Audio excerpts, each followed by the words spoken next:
What's going on, YouTube world and YouTube tribe? Welcome back to another.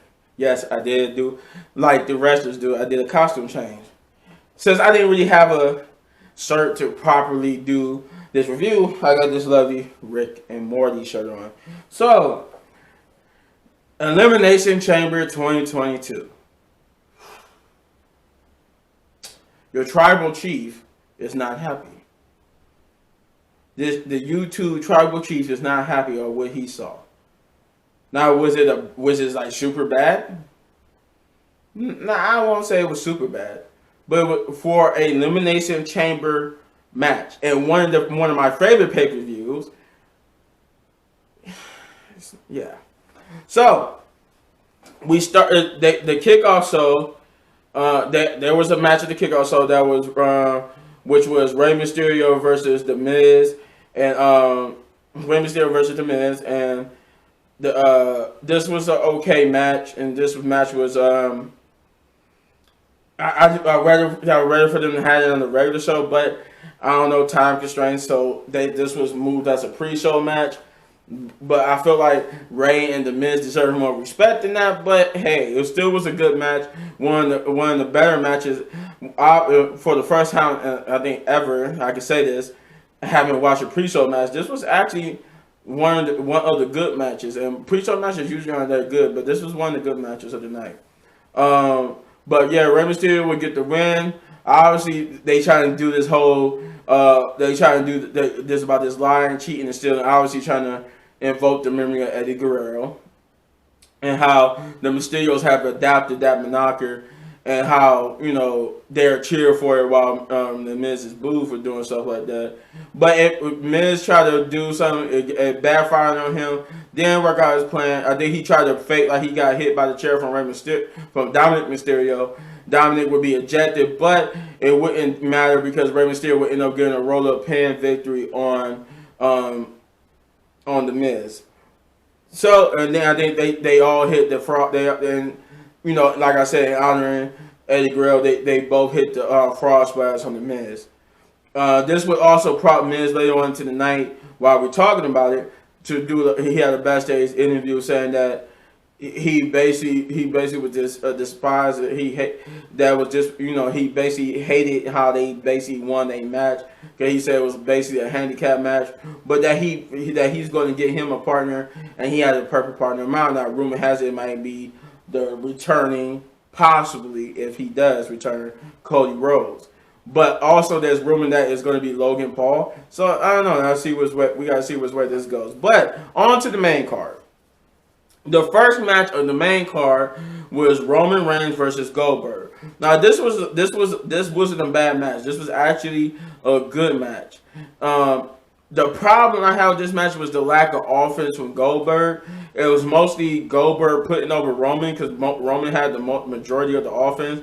Goldberg did get some of his offense in. I just wish that he had it was a balance, so that we could actually believe that he was going to win. Even though we knew he wasn't going to win, but we could have believed that he was going to win. I couldn't even believe that Goldberg was going to win because he barely had any offense. He was just basically mostly dominated and put over Roman Reigns. But when he did get some offense in, it looked good. But in the end, Roman would use the guillotine to put Goldberg to sleep, reversing the jackhammer and winning the match via submission. The next match would be the women's Elimination Chamber match, which would be Liv Morgan versus Rhea Ripley versus Bianca Belair versus Nikki ASS versus Doudrop versus Alexa Bliss. This match was one of the better. I want to say it was okay. Let's put it this way. The men's and the women's Elimination Chamber match was an improvement over the Royal Rumble women's and men's Royal Rumble because the men's Elimination Chamber match was a better men's version, and this was probably about the same. But this match overall was okay. I enjoyed the spots. The problem with this match was that it was too short. And because that it was too short, the magic of what it's like to be the Elimination Chamber was lost. So, by all means, the ticking of who comes out was like that. That's how fast people were coming out, and that's usually not how it goes. And from according to Wrestle Talk, they said these were the shortest Elimination Chamber match in WWE history because there was only, I think they said both matches ran for like 16 minutes. I didn't realize that, but the matches itself was like, it was okay. I think who went first? Like, I obviously Nikki, I think, was eliminated first. I think Doudrop was second. They gave Liv. I'm glad that Liv Morgan got to eliminate somebody before she was eliminated, but she was the third elimination. I forgot who eliminated. I think Rhea eliminated Liv Morgan, but it would come. Rhea would get eliminated by Bianca Belair, and it would come down to Bianca and Alexa Bliss. It was also weird because when they, you know how they do the entrance, they repeated this in the men's ones too. But when they do the entrance, they do everybody who's going to be in the chamber pods first. Then the last two people are supposed to be the people that started. And in this one, it was Liv Morgan and Nikki was to be the people to start the match.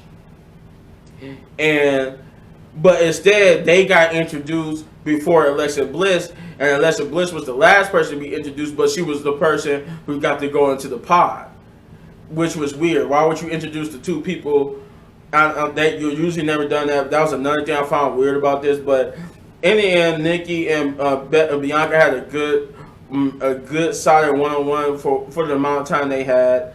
It could have been better, but Bianca would win, and she would now face the winner between Becky and Lita at WrestleMania. I think they said this is 2 WrestleManias in a row that Bianca would headline WrestleMania. The third match would be the Charlotte Flair and Sonya Deville versus Ronda Rousey and Naomi match. Now, this match in itself was unnecessary. Not the fact that the match was unnecessary. I'll take that back. The match itself was necessary. What was unnecessary was Ronda needed her hands behind the back. They didn't need to add that gimmick. But it made for an interesting match. But in the end, it was like it was interesting at the beginning, but at the end, it was just like, was that really necessary and needed? And her hands really wasn't tied. It was either behind the back, at her side, whatever. It's always like that with somebody when they do the hand behind the person's back type stuff. But in the end, it was pretty much, you knew Sonya Deville was taking the pin here, and she not the pin but the submission, and that's what happened. Ronda put her in the Ronda lock with one arm, making her submit while she looked grimacingly at she did like the Brock Lesnar at Charlotte. She had her, the thing was like I was like, why did they make her look like that at Charlotte? Charlotte was just like, yeah, bye. And but yeah, Naomi and Ronda would get the victory here. The next match would be the Drew McIntyre versus Riddick Moss. Drew McIntyre won the match as expected. The match was okay. You obviously had the double teams coming from Riddick and Baron, but Drew McIntyre managed to pull out the victory. I felt like this match should have went on as the pre-show match, while the Rey Mysterio match should have been in this spot. But hey, I'm not the one who gets to do the bookings. Then we will pick back up again with good entertainment with the match with Lita versus Becky Lynch.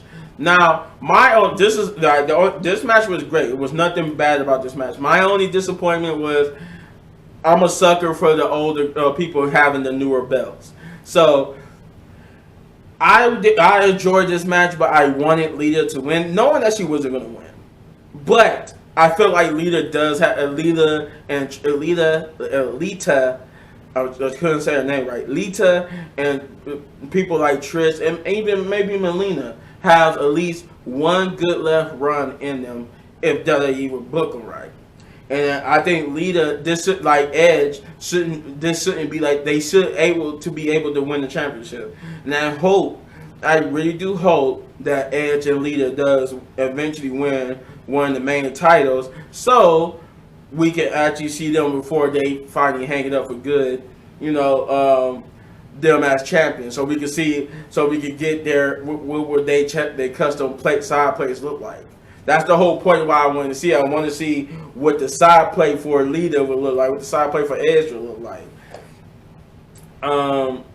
But yeah, this match was good. Lita took it to Becky. They went back and forth. She took it to the limit, proving why she's a legend. But she would fall victim to the manhandle slam or just the rock bottom, whatever you want to call it. And Becky would get the victory, sealing the deal for her versus Bianca Belair at WrestleMania. Now, according to rumors, that's going to be Bianca winning that match. But who knows? We would get a 6 match, but it was supposed to be a 6 match. This is one of the disappointing. This is one of the things that made me go, why? Just why? Why even have them come out? But it was supposed to be a tag team match for the SmackDown tag team titles. The Viking Raiders versus the Usos. The Viking Raiders came out, did their whole entrance and everything. And by the time they got to the ring, the Usos came out of nowhere and attacked and basically beat down Ivar and the Viking Raiders, Eric and Ivar, and to the point where they was unable to continue. Or they wasn't able to even start the match, so the match never happened. Which they all had like ring gear on, so like there was going to be a match, but instead you're like, oh, we ran out of time, so we gotta hold this one off. This match should have been happened. I wanted it to die already. Yes, the main event will be the men's Elimination Chamber match. Now, this match, there's 2 things just wrong with this match. This match, once again, suffered for the fact that it was being short. 3 things: being short, the weirdness with the fact that the person who enters the chamber last came out last. The person who came out last wasn't the person who was starting the match outside the chamber. It was actually the person who was going to be in the last pod, which was Brock Lesnar. But they had Seth Rollins and Austin Theory come out first. I'm like, are they really? I thought because when Austin Theory came out, he came out before Seth Rollins and Brock Lesnar. And I was like, okay, Austin Theory is going to be the last person in the pod, which means Seth and Brock are starting the match, which would probably be cool. No, Austin Theory and Seth was starting the match. Brock Lesnar was going to be the last person in the pod. So why not bring out Brock Lesnar before then? I don't understand what they're doing with that. It made no logical sense. But that was just a little pet peeve of mine. The real problem was the fact that this match was too short, and we didn't get Bobby Lashley at all in this match. Now, going into this match, Bobby Lashley was the first person out. He was focused on Brock Lesnar. It was basically guaranteed from the jump. I guess this was their way of protecting. They wanted the title on Brock, but they wanted to protect Bobby Lashley as well. So the only way they figured to be able to do that was have Bobby Lashley removed from the match without him losing. So in this fashion, they literally had this. This is what they did. They literally said, "We're gonna have Seth Rollins do the buckle bomb, but instead of doing the buckle bomb, we're gonna have him buckle bomb Austin Theory through Bobby Lashley's pod and making Bobby Lashley fall back and smack his head on the support beam." And in doing so, they put Bobby Lashley in the concussion protocol, and thus he was removed from the match. Meaning, basically, he was eliminated without being eliminated, protecting him, of course, but he was eliminated without being eliminated, thus guaranteeing the new WWE champion. So this would lead to Bobby being the first elimination. Then I think who got eliminated second? Seth Rollins. Seth Rollins will actually be the second elimination, and this only because once everybody pretty much got Kenny much came out. I think everybody, AJ Styles, Riddle, they all came out before. I think the last two was supposed to be Brock Lesnar. It was going to be Bobby Lashley and Brock Lesnar because Bobby Lashley's pod. I don't know why they did that, but Bobby Lashley's pod, when they did, it was like when they did the do try to show you who was going to be next. They literally still had Bobby Lashley and Brock Lesnar's pod going back and forth, and then it hit Bobby Lashley, and they said, well, this goes to show you that this was supposed to be Bobby Lashley's spot, but due to what happened, Bobby Lashley is unable to compete, thus he is guaranteed, blah, blah, blah. So I'm like, so why go through that? Why just not hit Brock Lesnar's pod? Like, I don't know what they was doing, but Brock Lesnar, even since it went to Bobby Lashley, since his pod opened, Bobby Lashley just basically blew his way out like you thought he was going to do. And he just basically, even though it wasn't his time, he just blew his way out, broke the plexiglass, and started decimating everyone. And that's how Seth Rollins would get eliminated. He would F5 Seth Rollins. He would F5, yeah, he would F5, no, wait a minute, was Seth Rollins? Yeah, he would F5 Seth Rollins. He would F5 Matt Riddle, AJ Styles, and then it came down to him and Austin Theory. And it was just funny, like, it was entertaining to watch Austin Theory basically try to plead for his life, running around the Elimination Chamber. He would get some offense in on Brock Lesnar with a low blow, and he would try to get some offense in, but it just did nothing but piss Brock Lesnar off. Brock Lesnar would do an F5 from the top of the one of the pods down to the ground. Then he would just drag Austin Theory into the ring, pin him, and to guarantee that he would become, and pin him to become the new WWE champion. I think they said this was his 10th time as WWE champion, or his 10th time being a champion, the main world champion. I'm just like, wow. So you took it off of Brock to give it to Bobby, only to give it right back to Brock. This leads credence to what they were saying that there was a rumor going around that they didn't know what to do with the WWE title for WrestleMania. They had no plans. They ain't actually know what to do. So this is why I believe this is why they did that, because honestly, if they didn't do this, they didn't know who to set up, who to build up towards, and you could have done literally anyone. You could have had a Kofi Mania with a new upstart. Hell, you could have done it with Austin Theory, but yet you basically rather just give it to Brock to have champion versus champion. And I know, is it even going to be is champion versus champion for the title, right? So that means if Brock loses, because you can't have because you better not have the title champion versus champion, but only person who was losing the title is Roman. No, both people need to be able to win each other's titles. So that's what I'm hoping this match would be, a title for title, champion versus champion match, where winner takes all. If whoever wins becomes double champion.